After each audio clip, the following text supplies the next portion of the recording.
On est super content de vous retrouver aussi nombreux ce soir. Alors c'est la dernière ligne droite pour Andy et Mia, qui seront baptisés la nuit de Pâques, et pour Galdric, Thomas, Méline, Léa et Laura, qui vont faire leur première communion la nuit de Pâques, et David et Axel qui la feront un peu plus tard. Il faut qu'on se voit ensemble pour fixer la date, ce qui vous conviendrait le mieux. D'accord? Voilà. Donc, c'est un chouette moment. Mais avant de vivre ce grand moment qu'on va vivre dans la nuit de Pâques, qui est la nuit de Pâques, c'est quand même, pour les chrétiens que nous sommes, c'est le point culminant. Là, on vit le carême, 40 jours dans le désert. Avec Jésus, on essaie de vivre le carême. Sans gâteau, on en a mangé beaucoup ce soir. En essayant de se priver un peu. Et on va voir quelques moments importants. Alors, des moments où on ne se retrouvera pas forcément. Mais le 31 mars, ça sera le dimanche des Rameaux. Voilà. Le dimanche des Rameaux, c'est l'entrée de... C'est le 30 ? Ah, c'est le dimanche 29. Voilà.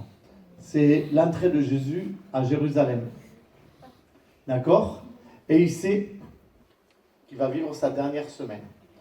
Donc, le mercredi d'avant, si vous en êtes d'accord, on va vous inviter à se retrouver ici et on va réaliser des rameaux qu'on distribuera dans toutes les églises de notre paroisse pour financer les prochains voyages à venir dont on va parler tout à l'heure. Ensuite, on vous proposera de retrouver le jeudi saint à Leucate à 18h30 pour vivre le dernier repas du Seigneur. Ensuite, le vendredi saint, malheureusement, vous serez tous à l'école. Voilà, mais sinon, à 15h, il y a les offices de la Passion.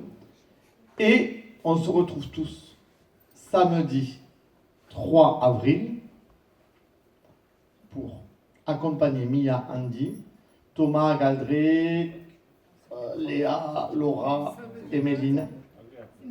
Le samedi 4 avril. Et Mélinda. Oh, je m'appelle Méline, pardon. Voilà. D'accord? Ça, c'est les prochains moments. Alors, les événements à venir, ça, c'est baptême, etc. Et puis, après, on se retrouvera le 11 avril pour notre prochaine soirée au Monnerie. Il y aura aussi la profession de foi au mois de juin, pour certains d'entre vous. Voilà, mais on en reparlera la prochaine fois. Il fallait parler, oui. Au mois de juillet, il y a un pélé à Lourdes qui est proposé, comme l'an dernier, du 15 au 19 juillet. Donc, je pense que à la prochaine rencontre, vous aurez le petit flyer qui expliquera un petit peu tout. On essaiera de vous faire un petit montage diapo pour vous donner envie de venir, mais je crois que les jeunes qui ont participé l'année dernière étaient contents et souhaitent revenir. Et normalement, ils avaient une mission cette année, c'était de chacun faire quoi ? Il fallait inviter chacun un jeune pour être 2 fois plus nombreux. Voilà. Il y a aussi un événement qui va avoir lieu dans l'Aude pour la première fois, qui s'appelle le PLVTT. Alors, s'il y a 2 personnes ici qui sont capables d'en parler, c'est Geneviève et Jacques, parce que pendant 14 années, ils ont participé au PLVTT, mais pas dans l'Aude. Du coup, c'était... Voilà, donc c'était où ? Dans le Lot, à Rocamadour. Alors, tout à l'heure, vous aurez, si ça fonctionne, une petite vidéo pour vous donner envie de vous lancer. Allez.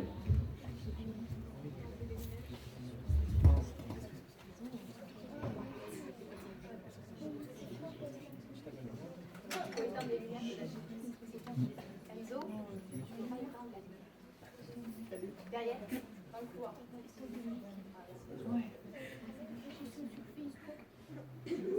J'arrive. Ils sont sur Facebook.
ça dure 5 jours.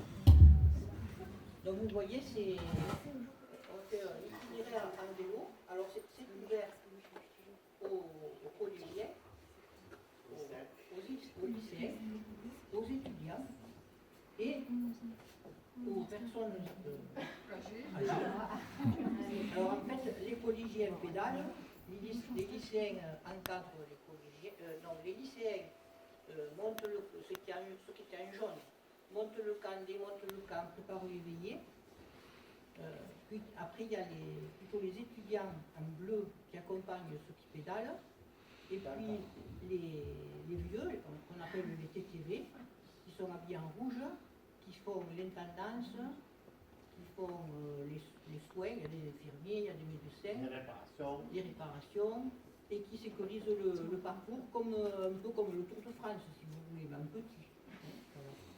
Donc on part, ça va se passer en partant d'Asie, donc c'est dans le Minervois, et on va faire un peu le tour du département en longeant la montagne Noire, et on arrivera à la cité de Carcassonne. Dans la cité de Carcassonne, le dernier jour. Voilà.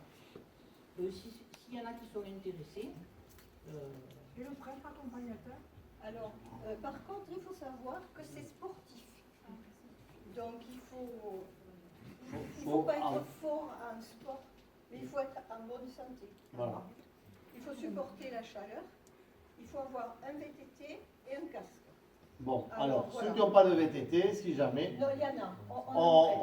on vous en trouvera, d'accord? S'il y en a qui ont besoin d'équipement, qui ont besoin d'aide et qui sont motivés pour faire le PDVTT, on vous donnera un flyer et si vous avez des difficultés pour un vélo, on vous trouvera une solution.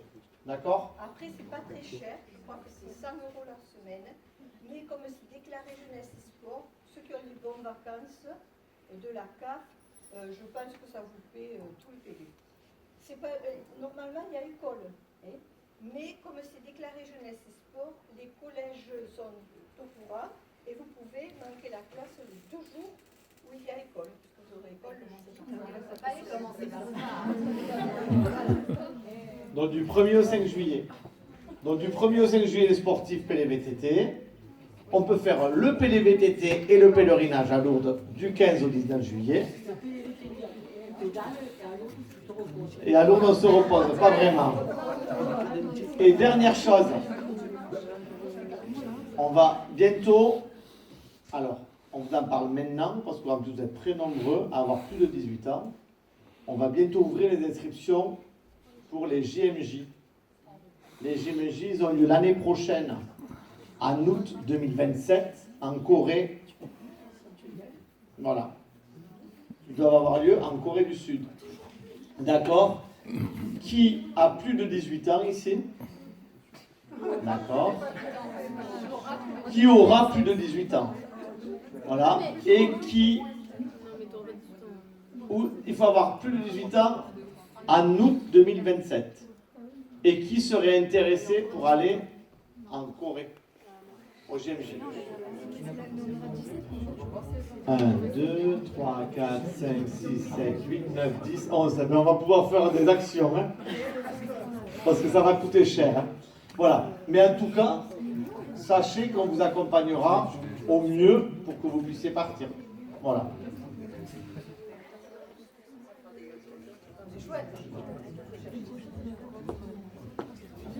Est-ce qu'il y a un grand jeune qui veut présenter la journée de ce soir rapidement avec le déroulé?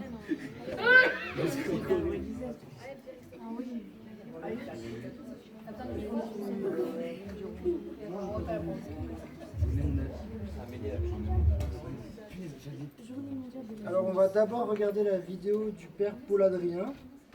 Du coup c'est une vingtaine de minutes. Ensuite on va passer au grand jeu du Notre Père pendant 1 heure. Et puis un autre père gestué pour finir. Ça veut dire qu'aujourd'hui, la rencontre d'aujourd'hui, elle est dédiée à la prière de notre Père. Après on va passer au flash mob pendant 5 minutes, 2 générations jubilées, et passer aux ateliers. Avec l'atelier communion pour les jeunes qui vont vers leur communion, puis musique. puis les complis et dans la soirée. Voilà.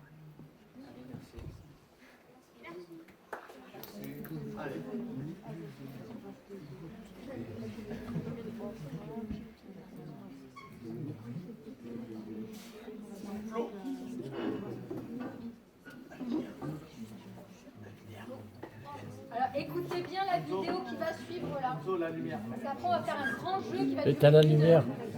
Et si vous avez bien écouté, ce sera plus simple.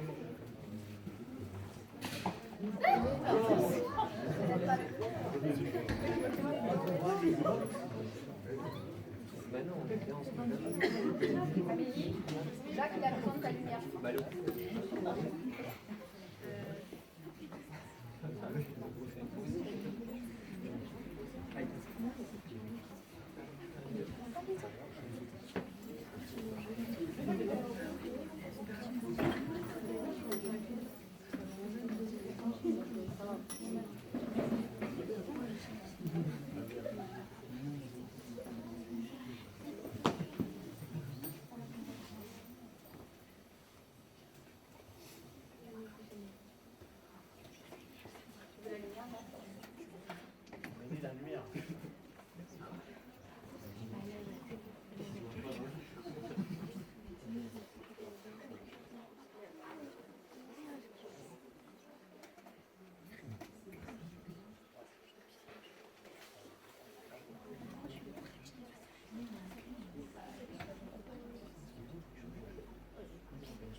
Rallume.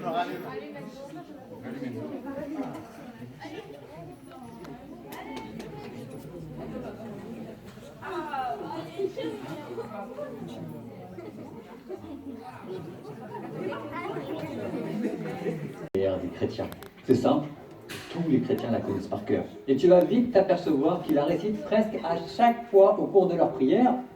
Et il y a une raison à cela. C'est que le Notre Père est la prière que Jésus nous a enseignée et nous a dit de prier en le disant.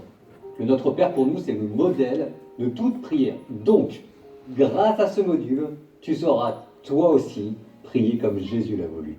Nous commençons par parler du texte du Notre Père dans ce module et puis ensuite on va voir chacune des phrases en particulier. Le texte du Notre Père. Dans la Bible, il y a deux versions du Notre Père. Il y a une version courte dans l'Évangile selon saint Luc, Luc chapitre 11 verset 2-4, et il y a une version longue dans l'Évangile selon saint Matthieu, Matthieu 6 verset 9-13. Et c'est cette version longue dans saint Matthieu que les chrétiens ont l'habitude de réciter. Je te la donne. Notre Père qui es aux cieux, que ton nom soit sanctifié, que ton règne vienne, que ta volonté soit faite sur la terre comme au ciel. Donne-nous aujourd'hui notre pain de ce jour. Pardonne-nous nos offenses comme nous pardonnons aussi à ceux qui nous ont offensés. et ne nous laisse pas entrer en tentation, mais délivre-nous du mal. Amen.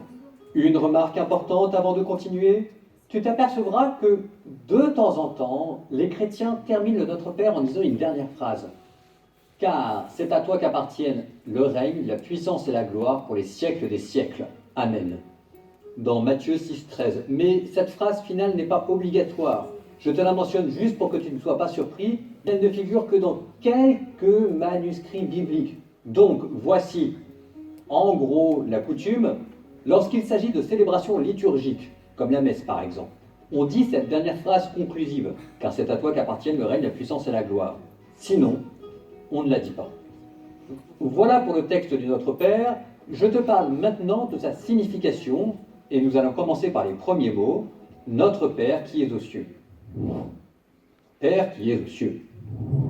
Nous, chrétiens, avons cette particularité d'appeler Dieu Père. Un type qui exprime la relation spéciale de proximité et d'intimité qui existe entre Dieu et nous. Une relation similaire à celle qu'il peut y avoir entre un père et son enfant. Dieu est ton Père. Il est ton Père dans deux sens.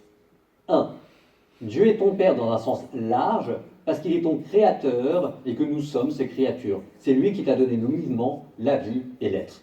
Mais, deux, il est aussi ton Père dans un sens plus profond et plus restreint, parce que non seulement nous sommes ses créatures, mais en plus, à travers Jésus, Dieu t'a donné son Fils unique et éternel. Et le fait de croire en Jésus, de croire qu'il est le Fils de Dieu, cet acte de foi a le pouvoir de t'unir à ce point à Jésus, à ce Fils éternel, que à ton tour, tu vas toi aussi entrer dans cette relation d'amour filial qui unit Jésus et son Père. Cette foi va graver en toi cette parole que Jésus avait entendue lors de son baptême. Tu es mon Fils bien-aimé, en toi j'ai mis tout mon amour. Parce que cette parole, c'est pas seulement pour Jésus, entre guillemets, qui a été donnée, mais pour toi aussi. Continuons. Tu seras attentif à la liaison Notre Père qui est aux cieux. Car ici, tu t'adresses à Dieu. Et il n'est pas seulement ton Père, il est aussi le mien, il est notre Père. Et c'est pour ça qu'on dit notre Père dans cette prière. Pour souligner que Dieu nous réunit comme frères et sœurs les uns avec les autres. Le Notre Père, c'est, si tu veux, une prière familiale en quelque sorte. Notre Père qui est aux cieux. Le ciel, c'est l'endroit où Dieu réside. Il ne s'agit pas du ciel matériel avec des nuages. Ici, le ciel désigne la lumière, la bonté, la justice divine, et c'est là que Dieu demeure. Et cette demeure, ce ciel, c'est ta véritable patrie. Aller au ciel, voilà ta destinée, le sens profond de ton existence et de ta vie. Tu n'es pas destiné à vivre indéfiniment sur terre. Ok? Bon. Nous avons vu notre Père qui est aux cieux. On a parlé de notre, on a parlé de Père, on a parlé de ciel. Et la prière ensuite continue en enchaînant 3 demandes qui tournent notre âme vers Dieu. Que ton nom soit sanctifié. Nous commençons notre prière en voulant glorifier Dieu. Ici, le nom de Dieu, que ton nom soit sanctifié, c'est une référence à son mystère, à ce qu'il y a de plus profond en lui. Quand tu dis que ton nom soit sanctifié, tu souhaites en fait que le mystère divin imprègne ton âme et ta vie tout entière. Tu demandes à Dieu de lui être entièrement consacré. Que ton règne vienne. La prière exprime cette fois notre espérance.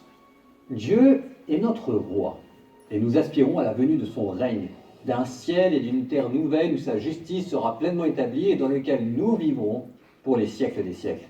En attendant que ce règne se réalise, tu vas déjà le vivre dans l'espérance, en demandant à Dieu de t'accompagner avec sa grâce et sa puissance tous les jours de ta vie, ce qu'il fera. Et puis ensuite, 3e prière pour Dieu, que ta volonté soit faite. Ta volonté, et non pas ta volonté à toi, la volonté de Dieu. Faire la volonté de Dieu plutôt que la nôtre, c'est pas toujours facile. Mais tu sais que tu peux être sûr de Dieu. Sa volonté est tout entière contenue dans le grand commandement chrétien, aimer Dieu et aimer notre prochain.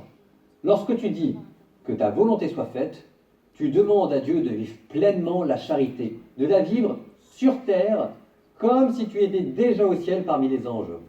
Notre volonté, c'est celle de Dieu, vivre sur terre de cette charité pleine et entière qui existe déjà au ciel. Ok. Petite pause. Les deux parties du Notre Père. Nous avons exploré les 3 premières demandes qui concernent Dieu. Si tu prêtes attention, tu remarqueras qu'elles reflètent les 3 grandes vertus chrétiennes. La foi, que ton nom soit sanctifié, l'espérance, que ton règne vienne, et la charité, que ta volonté soit faite. Ok. Nous avons commencé par nous tourner vers Dieu avec ces 3 premières demandes, et maintenant, en continuant la prière du Notre Père, tu vas te tourner cette fois-ci vers ta vie quotidienne. Cette fois-ci, il va être question de toi, de ta vie sur terre et de ta relation avec ton prochain. Il va y avoir 4 demandes. Donne-nous aujourd'hui notre pain de ce jour, pardonne-nous nos offenses, ne nous laisse pas entrer en tentation, mais délivre-nous du mal. Et les demandes, cette fois-ci, deviennent plus graves, plus concrètes. Avoir de quoi manger, ne pas succomber à la tentation, être délivré du mal. Parce que la vie n'est pas toujours facile. Et à travers ces demandes graves, le Notre Père est une prière qui exprime tout l'amour que Dieu a pour toi. La prière devient ici le moyen concret qu'il t'a laissé pour lui demander de l'aide dans toutes tes difficultés. Dieu ne t'abandonnera jamais. Quelles que soient tes épreuves, quelles que soient tes difficultés ou même quel que soit ton péché, il est ton Père. Bien, nous reprenons maintenant chacune de ces 4 demandes en particulier. Donne-nous aujourd'hui notre pain de ce jour. Le pain que nous demandons pour aujourd'hui, ce n'est pas la simple nourriture matérielle, même si c'est déjà très important. Mais à travers cette demande, tu es aussi en train de demander à Dieu de la nourriture pour ton âme. Jésus disait, « L'homme ne vit pas seulement de pain, mais de toute parole issue de la bouche du Très-Haut. » Donc, demander à Dieu notre pain de ce jour, c'est lui demander non seulement de pourvoir à nos besoins matériels, mais aussi à nos besoins spirituels. Tu y penseras la prochaine fois que tu iras à la messe, parce qu'à la messe, le pain quotidien devient l'hostie que le prêtre consacre et que tu mangeras un jour en faisant ta communion. En mangeant l'hostie, le pain matériel devient du pain spirituel et nous nous unissons au corps et à la parole de Dieu, le vrai pain, celui qui descend du ciel, et c'est le Christ. Pardonne-nous nos offenses comme nous pardonnons aussi à ceux qui nous ont offensés.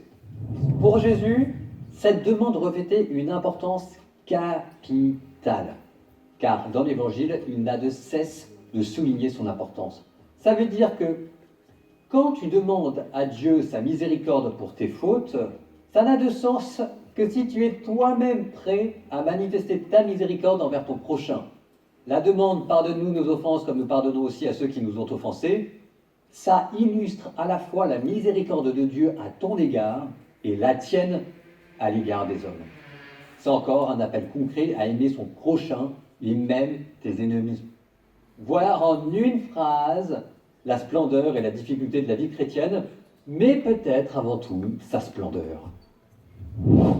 Et ne nous laisse pas entrer en tentation. La tentation, c'est quand tu ressens des mauvais désirs, quand tu entretiens de mauvaises intentions. Est-ce que tu vas faire le bien ou le mal? Si tu refuses de suivre le chemin du bien, à ce moment-là, tu commets ce qu'on appelle un péché. Un péché, c'est une transgression de la loi divine. C'est quelque chose qui t'éloigne de Dieu.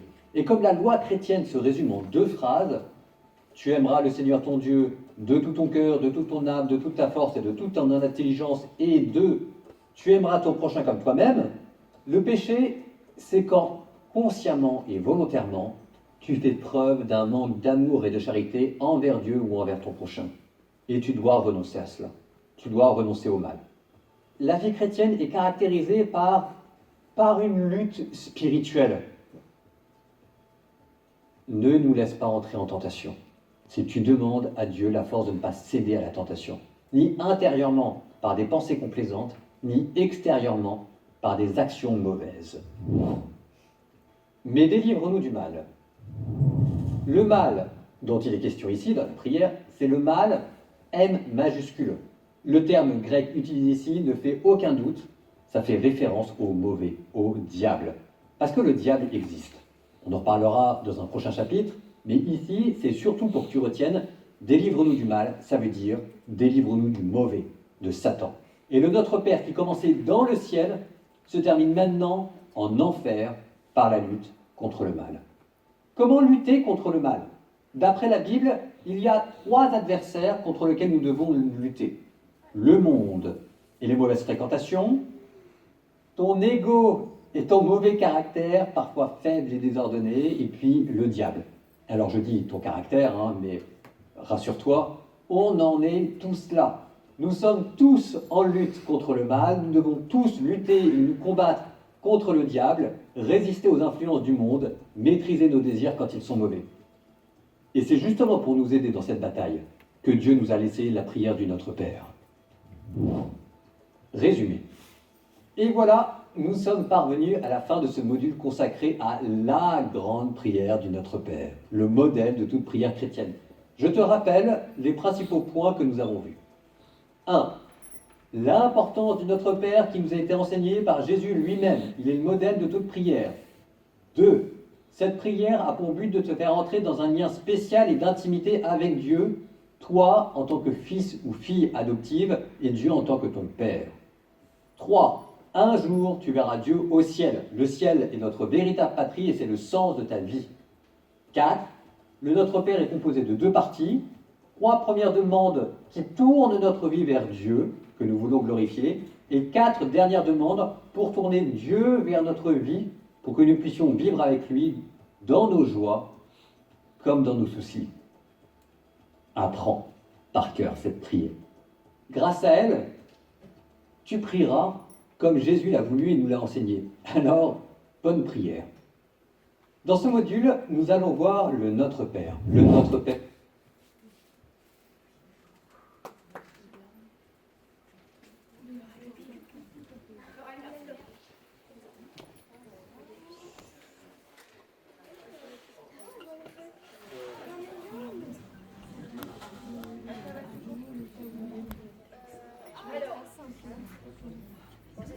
C'était très très dense.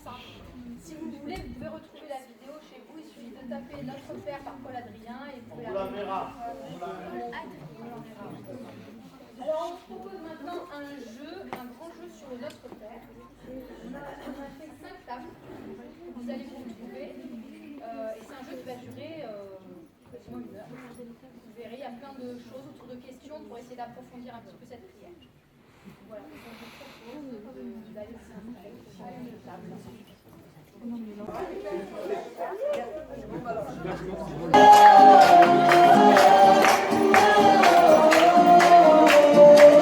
Génération jubilée, il est temps de se lever, dans la joie et l'unité, comment Jésus est célébré.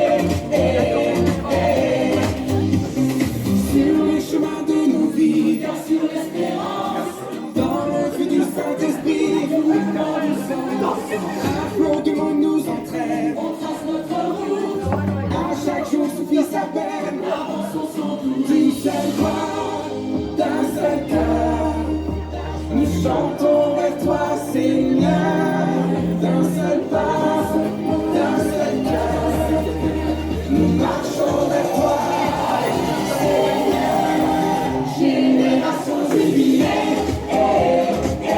Il est temps de se lever, dans la joie et l'unité, comment Jésus est célébré.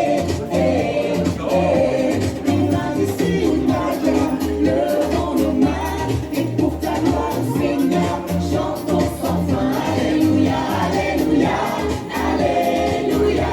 Notre longévité, c'est de vivre avec toi.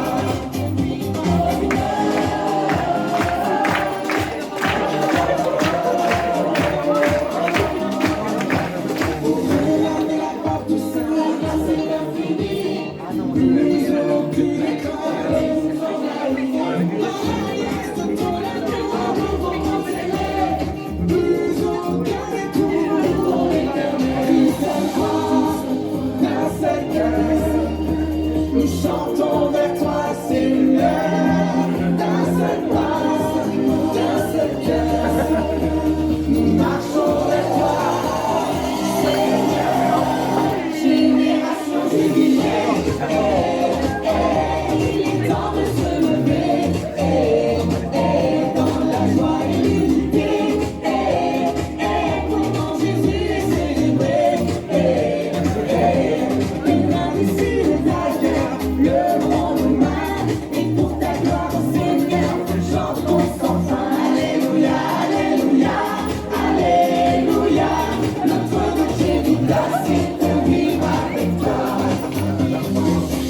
était plein d'espérance, quête de vérité et de sens. C'est ensemble qu'on avance, peu importe la distance. Si t'as pas la rêve et le coup, c'est un appel qui sort. Tous les chemins mènent où? Tous les chemins mènent où? Tous les chemins mènent à Rome.